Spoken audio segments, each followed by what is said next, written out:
भारत के इतिहास में कबीर जैसी दूसरी आवाज शायद कोई नहीं, जो पाखंड पर इतना तेज प्रहार करती है, वो भी बिना किसी लाग लपेट के, सीधे सरल सपाट शब्दों में। कहें कबीर, सुनो भाई साधो, मैं तो हूँ विश्वास में।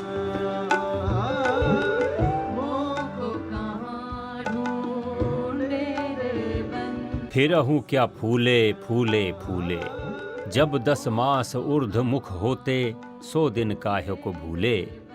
जो माखी सहते नहीं बीहुर, सोच सोच धन कीन्हा, मुँहे पीछे लेहु लेहु करी, भूत रहन नहीं दीन्हा।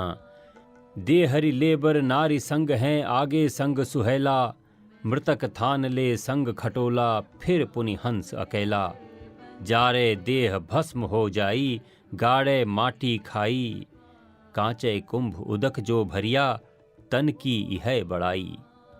राम न रमसि मोह के माते, परे हो काल बस कुआं, कहे कबीर नर आप बंधायो, ज्यों ललनी भ्रम सुआ।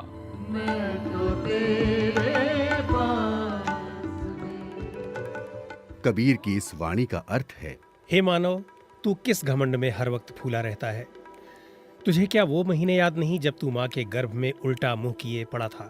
जैसे मधुमक्खी शहद इकट्ठा करती है, वैसे तूने धन इकट्ठा किया, और तेरे मरते ही धन तो सब घरवाले ले लेंगे, लेकिन तेरे शरीर को घर में नहीं रहने देंगे।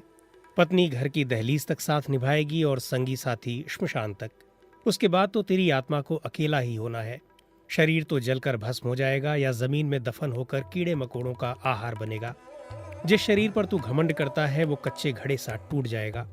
हे मानव, मोह के वश में तू राम का चिंतन नहीं करेगा तो बस काल रूपी कुएं में ही गिरेगा। घर संसार के जिन चक्करों को तू ईश्वर की भक्ति में बाधक समझता है, उनमें तू खुद वैसे ही फंसा है जैसे दानों के लालच में तोता जाल में फंस जाता है।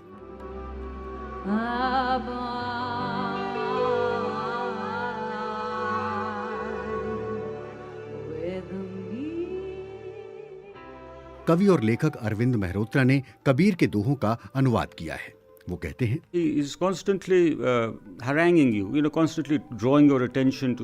वे हमेशा प्रभावशाली तरीके से अपनी बात कहते हैं। आपका ध्यान लगातार किसी एक बात की ओर खींचते हैं। बहुत तार्किक तरीके से बात कहते हैं, जैसे किसी ने आपको गिरेबान से पकड़कर झकझोर दिया हो।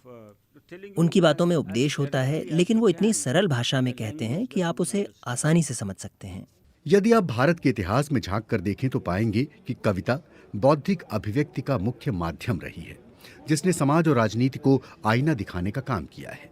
पश्चिमी जगत में कविता को अक्सर भोग विलास के तौर पर देखा सुना जाता है, लेकिन भारत में कविता विचारों के प्रवाह का जरिया रही है।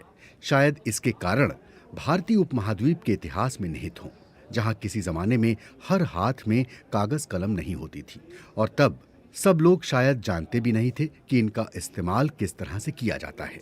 शायद यही वजह है कि प्राचीन भारत में लोग छंदों में सोचते थे। उनके विचार काव्य में आबद्ध होते थे, जो लंबे समय तक याद रहते थे, जिनमें गणित, दर्शन, राजनीतिक, धार्मिक हर तरह के विचार समाये होते थे। ये एक कला है जिसमें कबीर ने स्वयं को निपुण बनाया। कबीर के जीवन के बारे में तरह तरह की किंवदंतियां हैं। कहा जाता है कि मृत्यु के बाद कबीर की देह फूलों में बदल गई, क्योंकि वो नहीं चाहते थे कि हिंदू उनका अंतिम संस्कार करें या मुसलमान उन्हें दफन करें।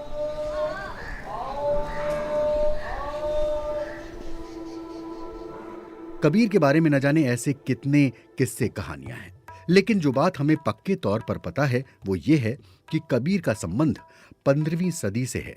उनका ताल्लुक कपड़ा बुनने वाले मुसलमानों की एक जाति से था और वो बनारस में रहते थे।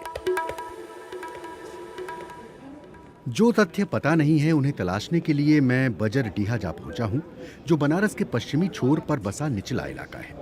बारिश के मौसम में यहाँ अक्सर पानी भर जाता है। यहाँ मुख्य रूप से सुन्नी मुसलमान रहते हैं, जिन्हें अंसारी या जुलाहा कहा जाता है। जुलाहे जो कपड़ा बुनते हैं। कबीर की जड़ें इन्हीं बुनकरों में हैं।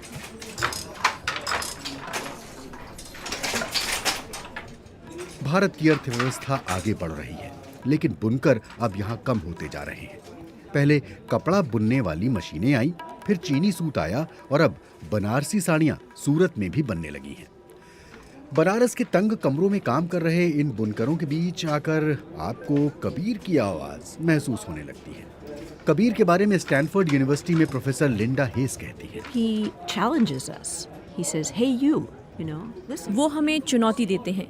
वो कहते हैं, ए सुनो, तुम संत हो, मूर्ख हो, पुजारी हो या मुल्ला, कोई भी हो। कभी कभी वो हमारी मूर्खता, हमारी अज्ञानता, हमारी पाखंड और इस तरह की तमाम दूसरी चीज़ों को खुली चुनौती देते हैं। पहली बार जब हम कबीर को पढ़ते हैं तो लगता है कि वो हमारे बारे में नहीं बल्कि किसी और के बारे में कह रहे हैं, लेकिन नहीं, निसंदेह वो हमारे बारे में ही कह रहे होते हैं। कबीर किसी को नहीं बख्शते, सबको आड़े हाथों लेते हैं।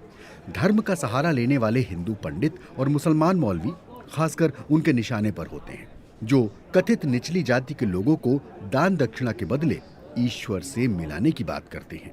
कबीर कहते हैं, जे तू बांभन बम्हनी जाया तो आन वाट ने काहे न आया। जे तू तुरक तुरक नी जाया तो भीतरी खतना क्यों न कराया। कबीर के दोहों का अनुवाद करने वाले अरविंद मेहरोत्रा कहते हैं, There is no aspect of religion that he leaves untouched. Whether it's, whether it's a sacred धर्म का कोई ऐसा पहलू नहीं जो कबीर से अनछुआ रहा हो, फिर वो चाहे कोई पवित्र ग्रंथ हो या जगह, पूजा पाठ की बात हो या दिन में कई बार प्रार्थना करने की आदत। कबीर भक्ति आंदोलन के सबसे मशहूर संतों में से एक हैं, जिन्होंने सामाजिक कुरीतियों को मिटाने के लिए कविता और गीतों का इस्तेमाल किया। मैबड़ माटी मण दस नाजट का दस गाठी। मैं बाबा का जोध कहाऊं, अपनी मारी गींद चलाऊं। भक्ति आंदोलन वैसा ही था जैसा इस्लाम में सूफी आंदोलन। दोनों का मूल विचार एक ही था, जिसमें खुदा और बंदे, भक्त और भगवान के बीच कोई नहीं था। न कोई पुजारी, न कोई मुल्ला, न कोई जाति और न ही कोई कर्मकांड। गंगा नदी के किनारे बसे बनारस को भारत का सबसे पवित्र शहर माना जाता है। हिंदू इसे काशी कहते हैं। इसे भगवान की शिव की पसंदीदा जगह कहा जाता है। काशी विश्वनाथ मंदिर भगवान शिव को समर्पित है। बनारस में हजारों मंदिर और ऐसी जगहें हैं जिनका संबंध अलग अलग भगवान और संतों से है। कबीर चौरा और कबीर मठ ऐसी ही जगहें हैं। कहते हैं कबीर यहाँ एक झोपड़ी में रहते थे। यही वो चबूतरा है जिस पर बैठकर कबीर लोगों को उपदेश देते थे और यहीं उन्होंने अंतिम सांस ली। यहाँ लकड़ी की बनी चरण पादुकाएं रखी हैं। कहा जाता है कि ये कबीर की चरण पादुकाएं हैं। मठ का संचालन कबीर के ऊंची जाति के अनुयायियों के हाथों में है। यहाँ आप उन अनुयायियों को देख सकते हैं जो कबीर के दोहे गाते हैं। कबीर उनके लिए एक संत हैं जिनका वो बहुत सम्मान करते हैं।